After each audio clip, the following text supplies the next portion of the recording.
Students, आज BCom part third में हमारा जो सब्जेक्ट है EAFM, उसमें हमारा second paper banking and financial system है, जिसमें मैं आज आपके सम्मुख मैं Mahesh Chand Meena assistant professor SPC government college से आपके सामने आज हमारा जो टॉपिक है वो है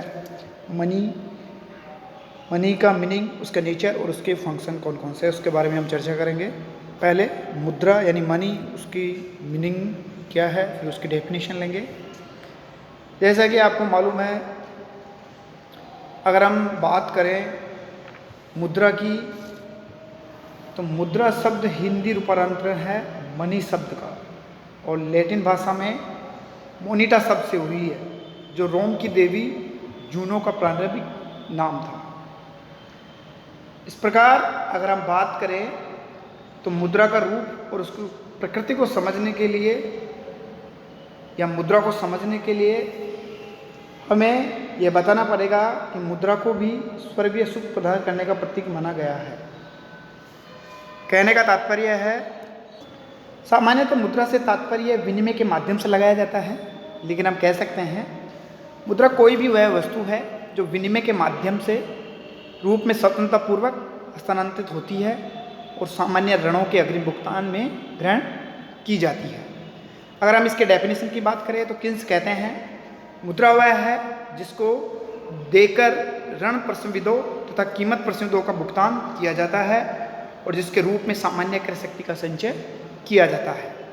अर्थात हम कह सकते हैं money is that by the delivered of which debts, contracts and price contents are discharged and in the shape of which a store of general purchasing power is held।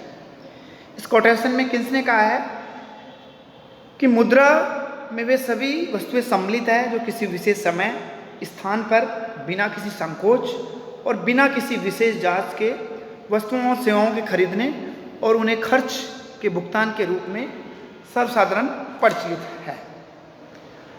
इस प्रकार से हम मुद्रा को उसकी वैधानिकता के आधार पर, उसकी प्रकृति के आधार पर, वर्णनात्मक के आधार पर, संकुचित परिभाषा के आधार पर हम उसको विभाजित कर कर उसको आसानी से हम समझ सकते हैं। अगर हम बात करें सेलिंगमैन के अनुसार, मुद्रा वह वस्तु है जिससे सर्वग्राह्यता प्राप्त हो, अर्थात money is the one thing that process generally acceptable. अगर हम प्रोफेसर केंट के अनुसार देखें तो मुद्रा एक ऐसी वस्तु है जिसे साधारण विनिमय के माध्यम और मूल्य के मान के रूप में स्वीकार किया गया है। इस प्रकार से हम मुद्रा को, परिभाषा को आसानी से समझ सकते हैं। अब हम बात करते हैं difference between money and currency. अगर हम मुद्रा के चलन और मुद्रा की बात करें, दोनों में अंतर की बात करें, तो मुद्रा का अभिप्राय उन सब वस्तुओं से है जिनमें विनिमय एक्सचेंज और मूल्य के रूप में माप सकते हैं, ऋणों का भुगतान कर सकते हैं और संचय के साधन के रूप में वैधानिक, विस्तृत एवं सामान्य स्वीकृति प्राप्त हो, अर्थात जिसे बिना किसी हिचकिचाहट से लेन देनों में स्वतंत्रता से स्वीकार किया जाता है। इस प्रकार हम ये कह सकते हैं कि मुद्रा का विस्तृत अर्थ में प्रयोग किया जाता है, जिसके अंतर्गत धात्विक सिक्के, पत्र मुद्रा के साथ साथ साख पत्रों को भी सम्मिलित किया जाता है। अब हम बात करते हैं करेंसी की। तो करेंसी से अभिप्राय उन वस्तुओं से है जो देश के मौद्रिक लेन देनों को निपटाने में सामान्य रूप से प्रचलित रहती है, जिसके अंतर्गत केवल धात्विक सिक्के और पत्र मुद्रा को ही सम्मिलित किया जाता है। स्पष्ट है, साख पत्रों को करेंसी में सम्मिलित नहीं किया जाता क्योंकि विधिग्राह्य और न उनमें सामान्य स्वीकृति का गुण होता है। अर्थात हम ये कह सकते हैं जो साख पत्र है उनको हम करेंसी में शामिल नहीं करते, लेकिन मनी में उसको शामिल किया जाता है। अगर हम बात करें निकट मुद्रा और नियर मनी की बात करें तो आपको मालूम है, जैसे ट्रेजरी बिल है, बॉन्ड्स है, शेयर पत्र है, यस हमारे जो फिक्स डिपॉजिट्स है या अल्पकालीन सरकार की जो प्रतिभूतियां है, इन्हें निकट मुद्रा अथवा संमुद्रक कही जाती है। अब हम बात करते हैं nature of money and it's characteristics, यानी कि मनी की विशेषताओं की हम बात करें। पहली है मुद्रा अर्थव्यवस्था का सक्रिय साधन है। मुद्रा, क्योंकि मुद्रा देश के सभी घटकों को प्रभावित करती है। अर्धविकसित व विकासशील अर्थव्यवस्था में मुद्रा आर्थिक गतिविधियों को मार्गदर्शन प्रदान करती है, उनमें साहस का कार्य करती है और विकास को तीव्रता प्रदान करती है। अर्थात मुद्रा आर्थिक जीवन के चारों ओर लिपटा हुआ वस्त्र है और मुद्रा एक ऐसा आवरण है जिसके पीछे वास्तविक आर्थिक यानी इकोनॉमिकल पावर्स का कार्य छिपा हुआ है। दूसरी विशेषता है मनी इज लिक्विड असेट्स। मुद्रा का स्वभाव लिक्विडिटी असेट्स है, जिसके द्वारा हर समय कोई भी कमोडिटी है, सर्विसेज है, उनका क्रय संभव होता है। चाहे हम लैंड या हाउस की बात करें, मशीनरी की बात करें, सबको हम संपत्तियों को तुरंत बनाने से पहले बेचना पड़ता है। तीसरी विशेषता है money is helpful to production and distribution. क्योंकि मुद्रा जो है कोई भी उत्पादन नहीं करती, बल्कि वह केवल उत्पत्ति और विनिमय को सरलतापूर्ण करने का कार्य करती है। प्रोडक्शन में जो रॉ मटेरियल है, शक्ति के जो साधन है, फैक्टर्स है, ट्रांसपोर्टेशन और सर्विसेज का जो भुगतान किया जाता है, लेबर की मजदूरी का निर्धारण किया जाता है, उनका भुगतान किया जाता है, कैपिटल की मात्रा का निर्धारण किया जाता है, ब्याज का निर्धारण किया जाता है, उनका भुगतान किया जाता है, और उत्पादन माल के मूल्य निर्धारण, ये सभी मुद्रा के रूप में किए जाते हैं।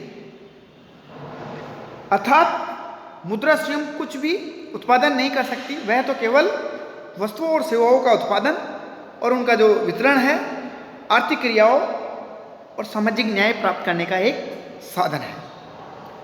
फिर है regulation and controlling on government, यानी जो मनी है इस पर अगर हम नियमन और कंट्रोलिंग की अगर हम बात करें तो आज के युग में मानव के सामाजिक, राजनीतिक, आर्थिक जीवन को ये बहुत प्रभावित करती है। अगर हम एक वेलफेयर स्टेट पर मुद्रा के जो प्रचलन, उसके नियमन और उसके कंट्रोलिंग का उत्तरदायित्व आ जाता है। इसलिए मॉनेटरी पॉलिसी के निर्धारण, उसका संचालन और समय अनुसार उसमें परिवर्तन करने का कार्य बनता है। राज्य केंद्रीय बैंक के माध्यम से क्रेडिट एंड मनी कंट्रोल करने का कार्य करती है। फिर है the utility of money is differ. अगर हम यूटिलिटी की बात करें तो मुद्रा की जो उपयोगिता है वो भिन्न भिन्न होती है। वो कैसे? क्योंकि यह समय, स्थान और परिस्थितियों के कारण बदलती रहती है। अगर हम बात करें आत्मनिर्भरता या पिछड़ी हुई अर्थव्यवस्था, जहाँ एक्सचेंज का अभाव हो और मुद्रा का महत्व कम हो जाता है। अगर हम इंडस्ट्रीज, विकसित और विकासशील अर्थव्यवस्था में मुद्रा का एक महत्वपूर्ण घटक इसे माना जाता है। फिर है हमारा अगला टॉपिक, वो है फंक्शन ऑफ मनी, यानी मुद्रा के कार्यों का पर हम चर्चा करें। क्योंकि आपको मालूम है किसी भी इकोनॉमिक प्रणाली में वस्तुओं और सेवाओं का जो एक्सचेंज होता है उसको सरल बनाने के लिए मुद्रा ही एक मौलिक कार्य है। तो इसलिए मुद्रा के कार्य का विस्तृत से चर्चा करना आवश्यक हो जाता है।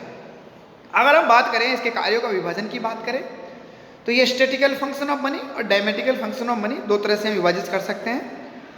और स्टैटिकल यानी मुद्रा के स्थैतिक कार्य वो भी प्राइमरी और सेकेंडरी दो तरह से विभाजित है। अगर हम बात करें प्राइमरी फंक्शंस की हम बात करें तो उसमें आता है मीडियम ऑफ एक्सचेंज, यानी विनिमय का माध्यम। मुद्रा में ऐसा गुण होता है जो विनिमय के माध्यम का कार्य करती है और जितनी भी कमोडिटीज और सर्विसेज है उनका लेन देन और उनका परचेज और सेल्स मुद्रा से ही निहित होता है। दूसरा है मेजर ऑफ वैल्यू। अगर हम मेजर ऑफ वैल्यू की बात करें तो दूसरा प्रमुख कार्य मुद्रा के रूप में वैल्यूएशन का कार्य किया जाता है। एक्सचेंज से लेन देन से वस्तुओं और सेवाओं का मुद्रा के मूल्य में मापने का कार्य करती है। फिर आता है हमारे सेकेंडरी फंक्शन। अगर हम इसकी बात करें तो ये भी बहुत ही महत्वपूर्ण है। पहला है स्टैंडर्ड फॉर डेफर्ड पेमेंट, यानी विलंबित भुगतानों का मान, इसमें भावी भुगतानों का आधार भी कहा जाता है। और आधुनिक युग में सारी जो आर्थिक ढांचा क्रेडिट पर आधारित है, उसमें उधार लेन देन के भुगतान का निर्धारण मुद्रा में ही निश्चित किया जाता है। फिर है दूसरा स्टोर ऑफ वैल्यू और परचेजिंग पावर, यानी क्रय शक्ति का संचय की अगर हम बात करें तो मुद्रा में टिकाऊपन, मूल्य में स्थिरता और संग्रहण की सुविधा के कारण वस्तुओं की अपेक्षा मुद्रा के रूप में क्रय शक्ति का संचय सरल और सुविधाजनक होता है। इसलिए मुद्रा भावी भुगतानों का आधार भी है और उसी के आधार पर परचेजिंग पावर का निर्धारण किया जाता है। तीसरा है ट्रांसफर ऑफ वैल्यू, यानी मुद्रा का हस्तांतरण, यानी मुद्रा एक्सचेंज के क्षेत्र को विस्तृत करता है और उत्पत्ति के साधनों को गति प्रदान करता है। मुद्रा के मूल्य के हस्तांतरण को बहुत ही सुविधाजनक बना दिया है।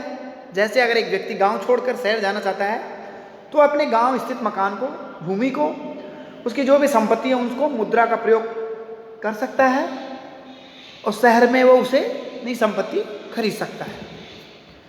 फिर है इसके दूसरे जो कार्य है डायनामिक फंक्शन ऑफ मनी की हम बात करें तो इसमें जो आते हैं कंटीजेंट फंक्शन और इसके जो मिसलेनियस फंक्शन है वो दोनों इसके अंतर्गत आते हैं। तो सबसे पहले हम बात करते हैं कंटीजेंट फंक्शन यानी आकस्मिक कार्य, और उसमें भी पहला जो आता है वो आता है डिस्ट्रीब्यूशन ऑफ सोशल इनकम। अगर हम बात करें इकोनॉमिक डेवलपमेंट में बड़े पैमाने में उत्पत्ति से सामूहिक उत्पादन के कारण विभिन्न उत्पादन के साधनों को वितरण की समस्या बनी रहती है और उत्पत्ति के साधनों जिसमें हमारा लैंड, लेबर, कैपिटल, मैनेजमेंट और एंटरप्रेन्योर को सामूहिक उत्पत्ति से न्यायोचित हिस्सा निर्धारित का कार्य मुद्रा के रूप में किया जाता है। दूसरा कार्य है basis of maximum satisfaction and maximum production, यानी मुद्रा के उपयोग से ही उपभोक्ता सीमांत उपयोगिता नियम के आधार पर अधिकतम सेटिस्फेक्शन प्राप्त करता है और उत्पादन भी अपने लाभ को अधिकतम करने के लिए सभी साधनों का चयन कर सकता है। फिर है बेसिस ऑफ क्रेडिट, यानी मुद्रा साख का आधार है। अगर हम आधुनिक व्यापार और औद्योगिक जगत में साख का महत्व तीव्र गति से बढ़ रहा है।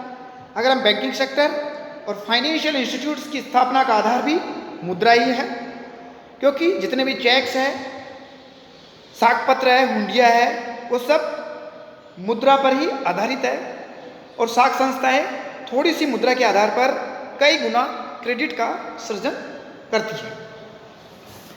फिर है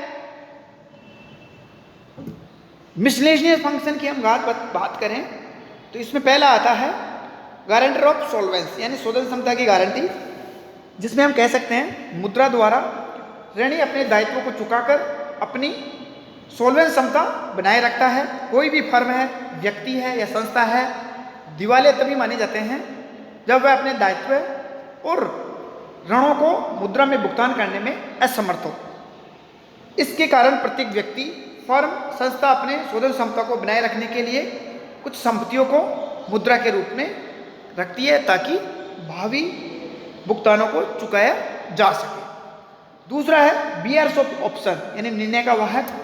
मुद्रा संग्रहण शक्ति के कारण व्यक्तिगत मनचाहे ढंग से मनचाहे स्थान, समय और परिस्थिति में मुद्रा के उपयोग का अधिकार प्राप्त करता है और मुद्रा के कारण व्यक्ति अपनी इच्छा शक्ति से वस्तु प्राप्त करके हर समय व्यक्तिगत वित्तीय निर्णय करने में मुद्रा की महत्वपूर्ण भूमिका रहती है।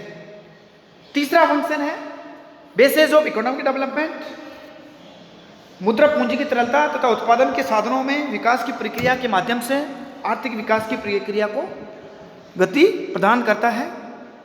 तीसरा कंट्रोल ओवर प्राइस लेवल, यानी मुद्रा स्तर का नियंत्रण की हम बात करें तो मुद्रा में कमी और वृद्धि करके देश का जो मौद्रिक अधिकारी है वो अर्थव्यवस्था के मूल्य स्तर पर नियंत्रण करने का कार्य करने का मार्ग प्रशस्त करता है।